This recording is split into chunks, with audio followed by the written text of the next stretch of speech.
So yeah, we're here, Jessica, and just learning to get to know you and kind of what brings you to being a therapist. So just tell us what motivates you for being a therapist. Yeah. So I think therapy is a really special experience and allows people an opportunity to self-reflect in a way that they may not be actively doing in their regular life and in other relationships. I think as humans, we all have individual experiences, but we need safe interpersonal connections to feel supported in those experiences. And that's what a therapist and the therapeutic relationship can provide for someone, which is especially important if they haven't had the opportunity to be in safe relationships previously. So, yeah, that's what motivates me is knowing how important the therapeutic relationship really is and being able to give someone that space to talk openly and honestly. And it's also a great experience for me on the therapist side because I love getting to hear another person's story and being able to contribute to it and knowing that I'll always be a part of that. Mm, yeah, I love that. Tell us what's your favorite part about working with your clients in session? Mhm. Yeah, I love having worked with the client for a while and just being able to see their growth and reflect that progress to them. Just as much as it can be difficult to sit with more complex feelings like sadness and fear, it can also be difficult for someone to sit with their positive experiences and acknowledging when something is going well. And so I love watching my clients become more comfortable with reflecting on their own achievements and feeling proud of them.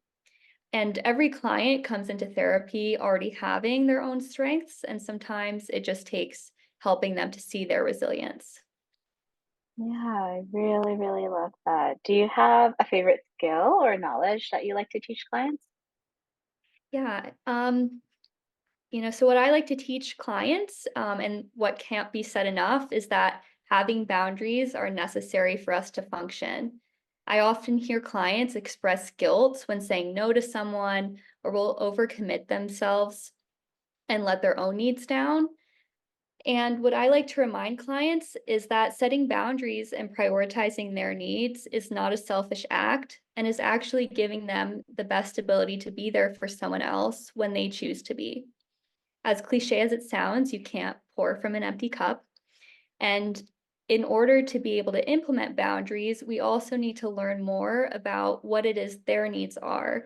So I like to help clients really understand what they need from themselves and from others so that they can be intentional with setting boundaries and feel more like they have agency in their lives. Yeah, and what does a typical session look like with you? Yeah, the way I approach a session with each client can be very different depending on what they're dealing with. I also like to listen to my clients and collaborate with them before I impose any of my own thoughts on what may be a good direction to take. So the exact tools and interventions may be different with each client, but my style is consistent in that I focus on the client therapist connection by helping them to feel safe and open up. So that can look like me providing validation for what their experience is and asking more about how they feel to share their experience with me. And being able to reflect on clients' thoughts and feelings as they're occurring in the moment in a way that's safe is what encourages growth and their ability to be more compassionate toward themselves outside of therapy. Yeah, sounds awesome. I know that you're accepting new clients, and you have a group. Do you want to tell us a little bit about what your group is for? Yeah, so my group is going to be providing a space for caregivers or anyone that is experiencing some anticipatory grief.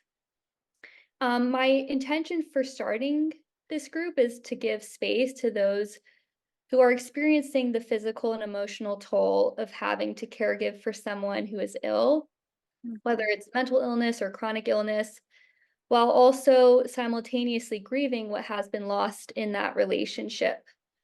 When thinking of grief, we often think about the emotional impact of the physical loss of a person that has died, but we don't often hold space for the grief of a relationship with a person, a lifestyle, and specific qualities that can change or are lost when someone is chronically ill. I think there's also often some guilt that exists for people who are losing someone to an illness because they are so focused on that person's emotional and physical needs that they end up neglecting their own and may not allow themselves the space to feel the emotional impact of an anticipation of loss. So the group is to provide people with that space. Yeah, sounds so awesome and healing. Do you have anything else you'd like to share? No, I think that's it. Yeah, thanks, Shelby. Yeah, thank you, Jessica.